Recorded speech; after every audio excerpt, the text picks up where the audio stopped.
Welcome to the Raising Confident Girls podcast, your guide to raising strong, confident daughters. I'm Melissa Jones, the founder of Girls Positivity Club and a teacher for over 20 years. In a world where girls often feel overwhelmed, anxious, and confused, this podcast is your go-to space. As caregivers, we navigate challenges together. I founded Girls Positivity Club to provide a place where you belong and get the tools to face today's hurdles.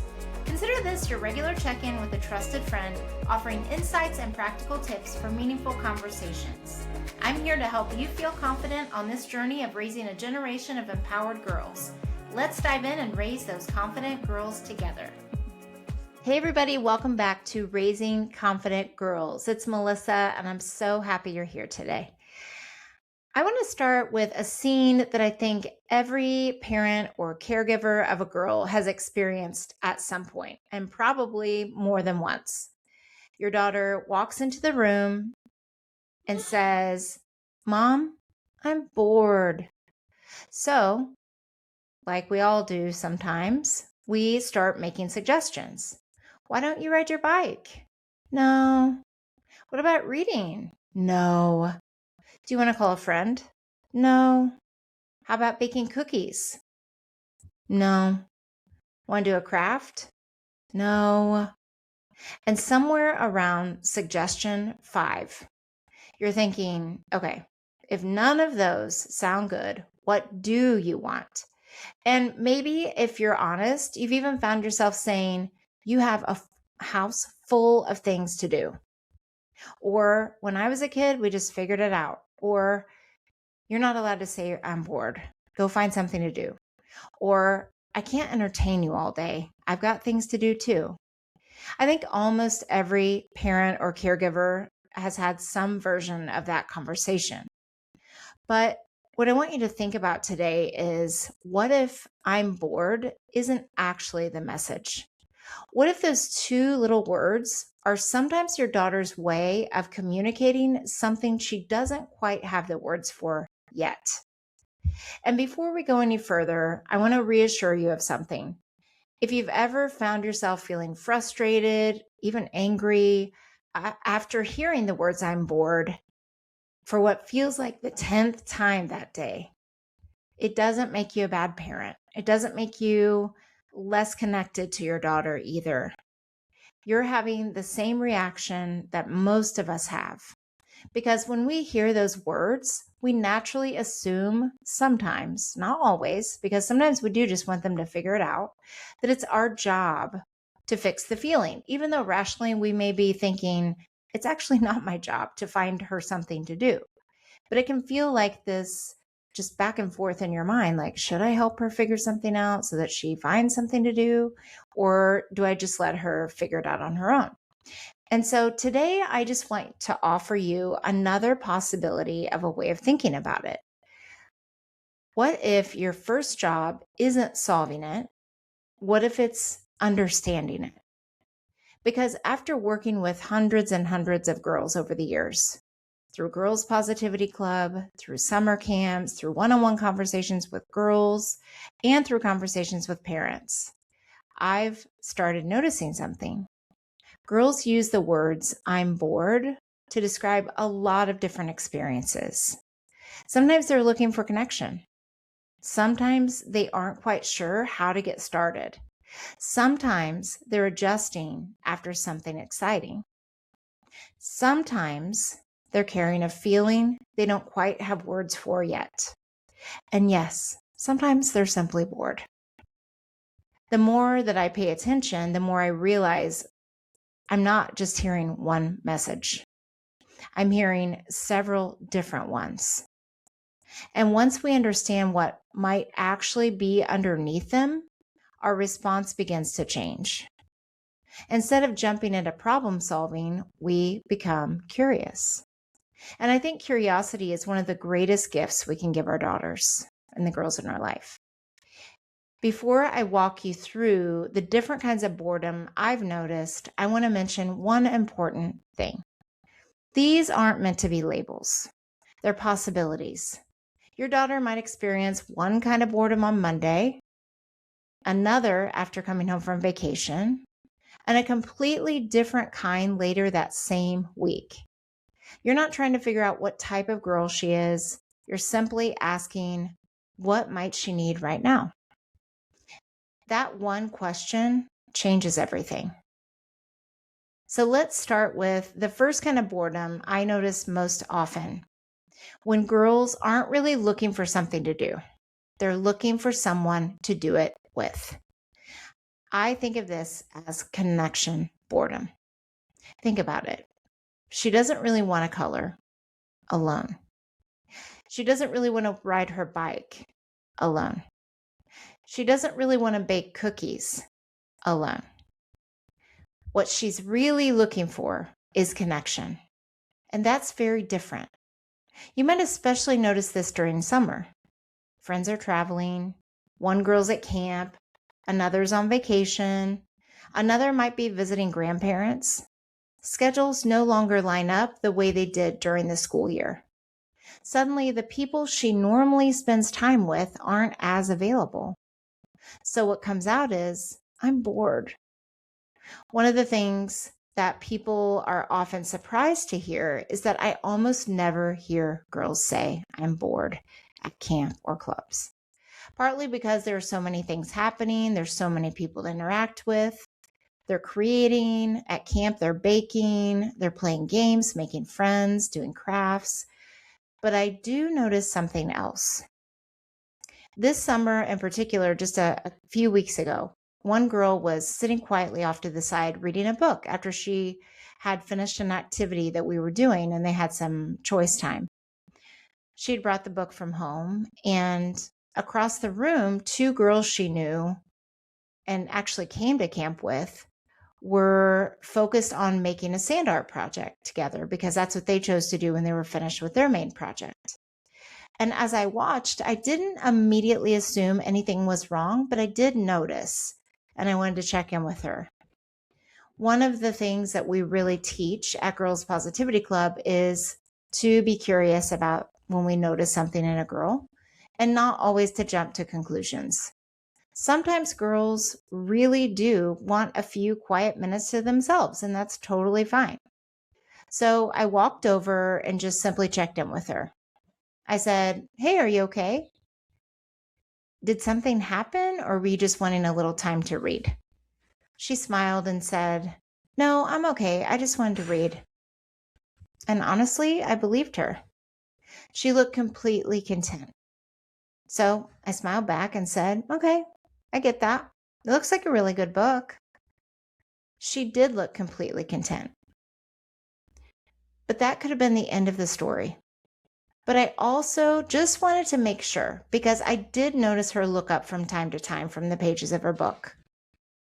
I walked over quietly to the girls making sand art, not because they had done anything wrong. They were actually really nice girls. They had simply become so engaged in what they were creating that they didn't notice their friends sitting nearby.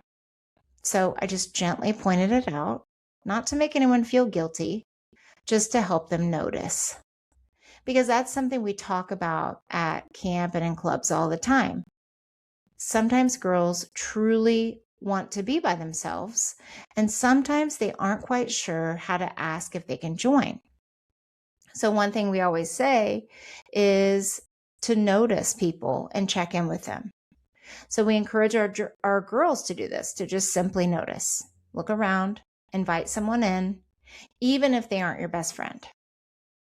And I think one of the greatest gifts we can teach girls is awareness, not assuming, not rescuing, just noticing.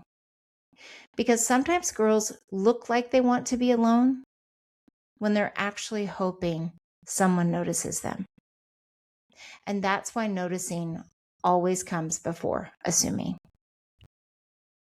And other times, they really are perfectly happy reading a good book. That's why curiosity comes before assumptions. And I think we can do the same thing as parents. Instead of immediately saying, go find something to do, what if we first asked, are you wishing you had someone to spend time with today? Or would it help if we invited someone over later this week?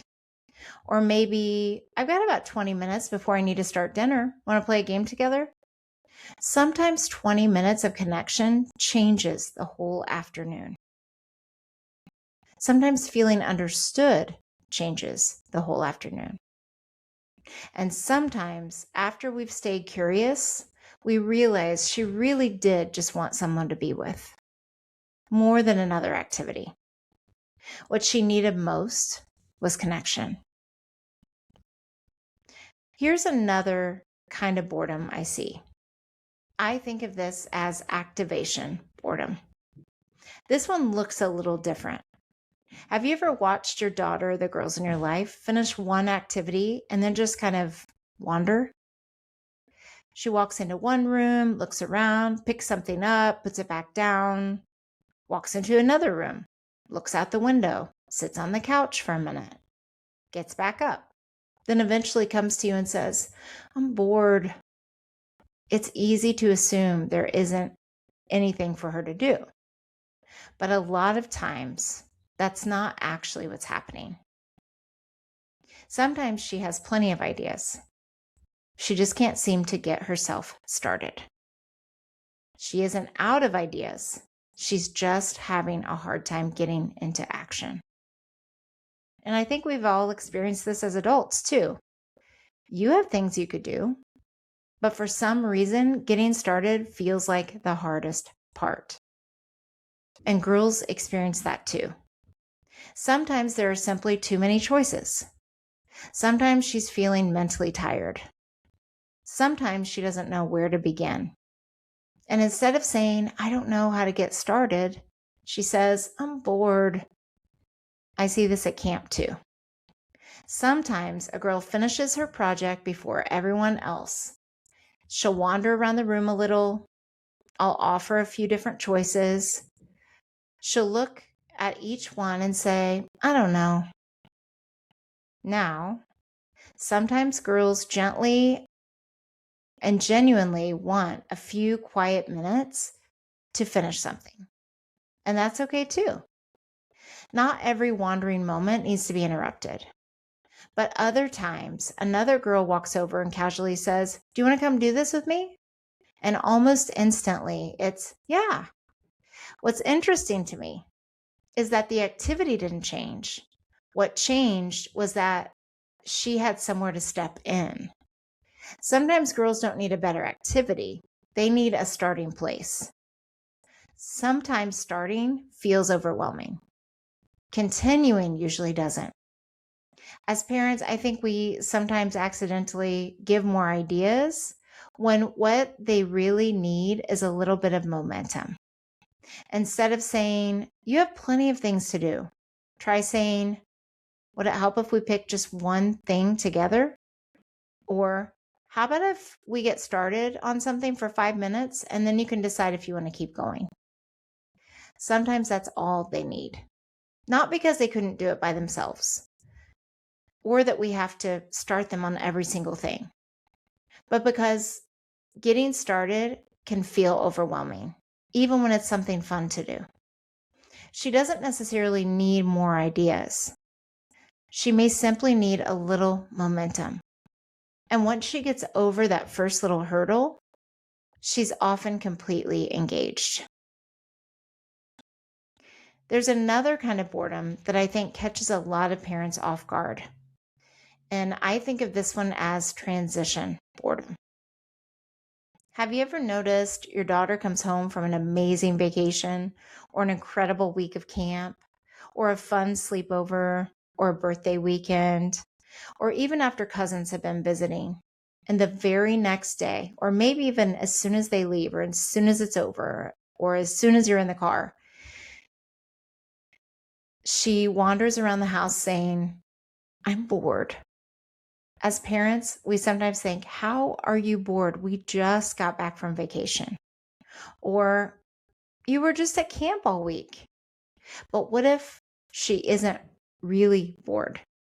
What if she's transitioning and it feels uncomfortable?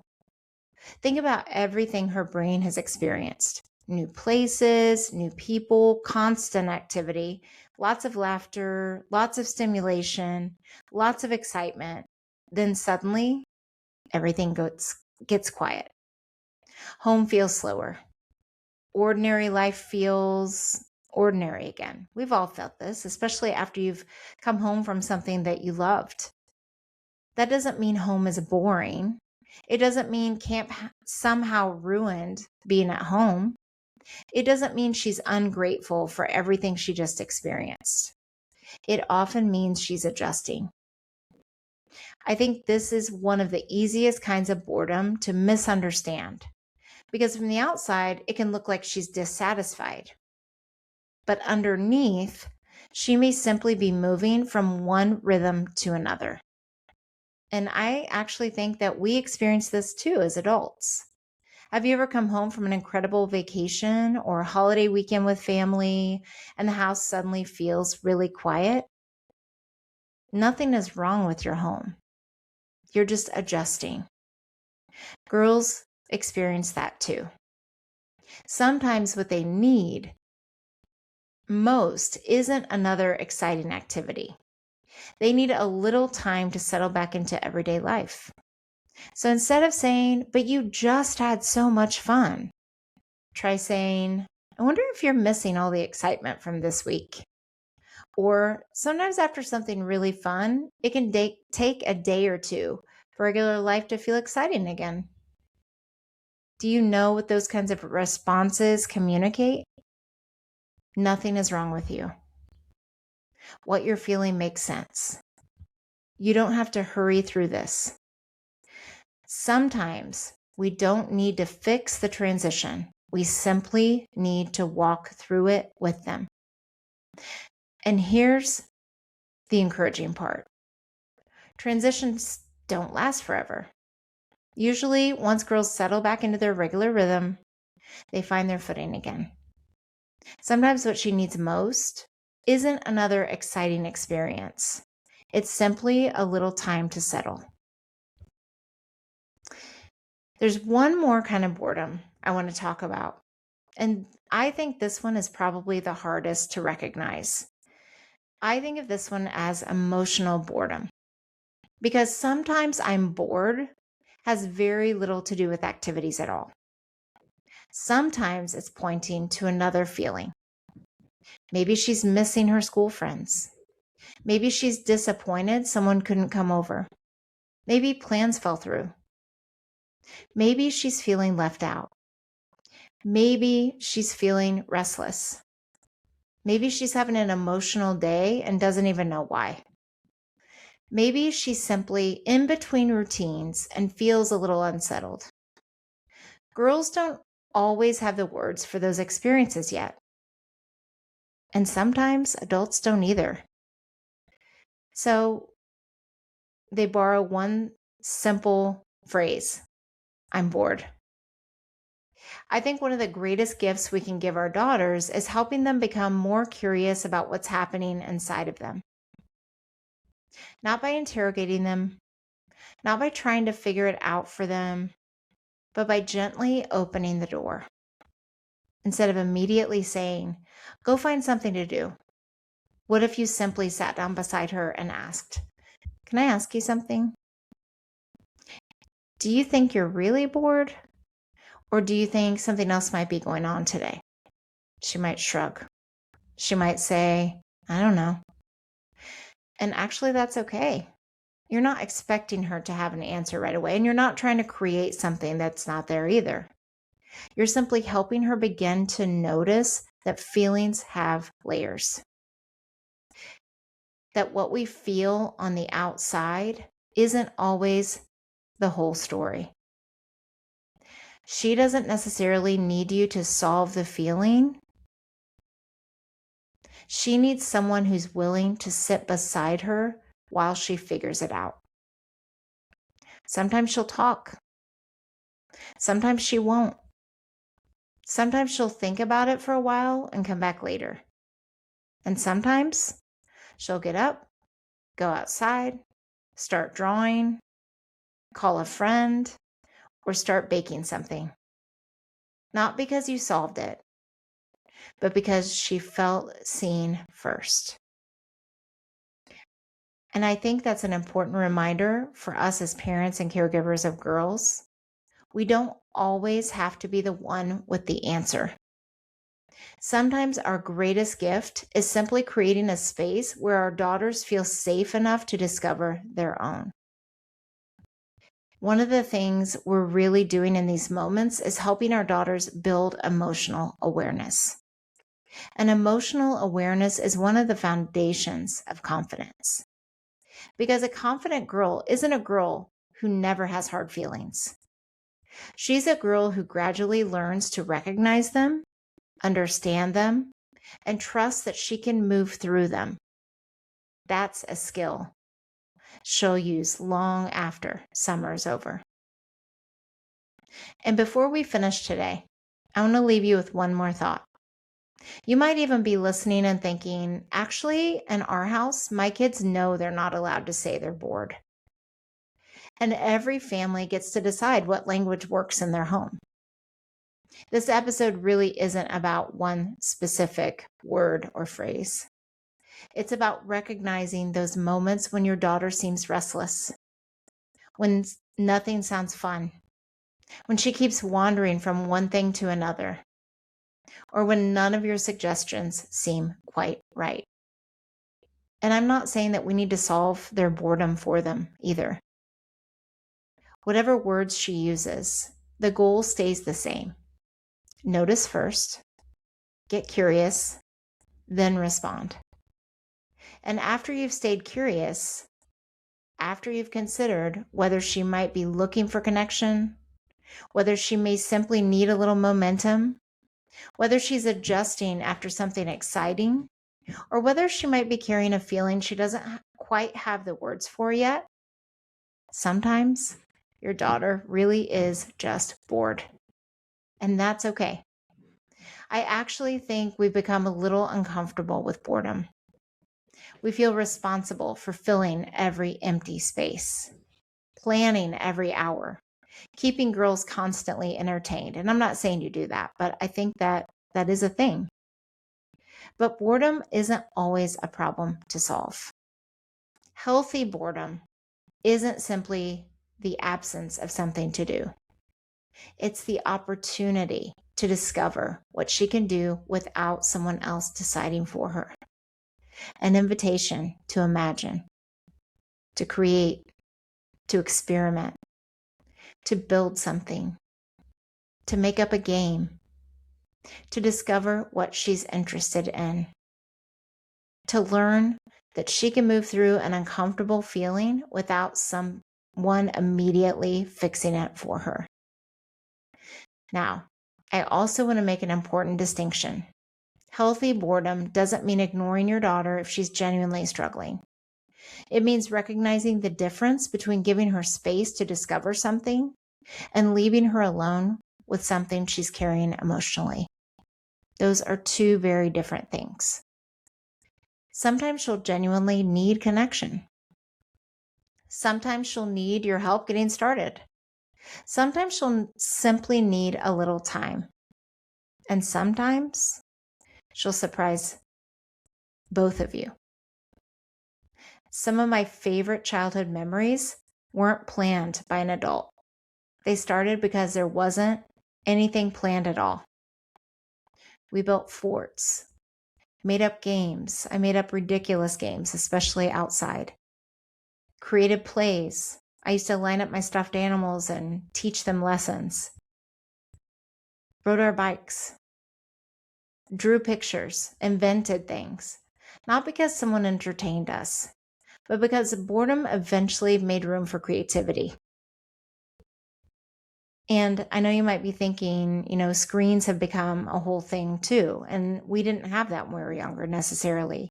We did have things like video games, but not in the same way that kids do today.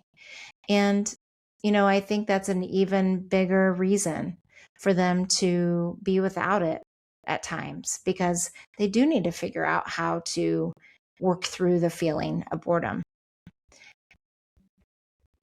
And it doesn't always happen immediately, and that's okay.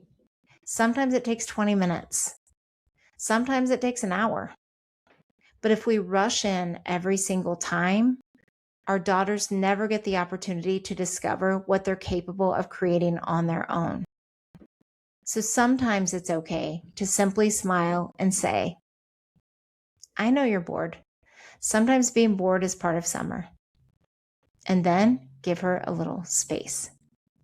You might be surprised what happens next. So the next time your daughter says, I'm bored, I hope you'll pause before jumping into solutions. Take a breath, notice, get curious, then decide what she needs most. Because those two little words may be telling you something much deeper. Maybe she is looking for connection. Maybe she is needing a little momentum to get started. Maybe she's adjusting after an exciting week. Maybe she's carrying a feeling she doesn't yet have words for. Or maybe she really is just bored, and that's okay too. The goal isn't to become better at solving boredom. The goal is to become better at understanding your daughter. Because every behavior is communication. Not every behavior needs fixing. Sometimes it simply needs understanding. And when we understand our daughters a little better, we become the safe place they need while they're learning to understand themselves. I'm right here with you, and I'll see you next time. Thanks for joining another empowering episode of the Raising Confident Girls podcast. Share today's insights with caregivers and friends, building beautiful relationships with strong girls.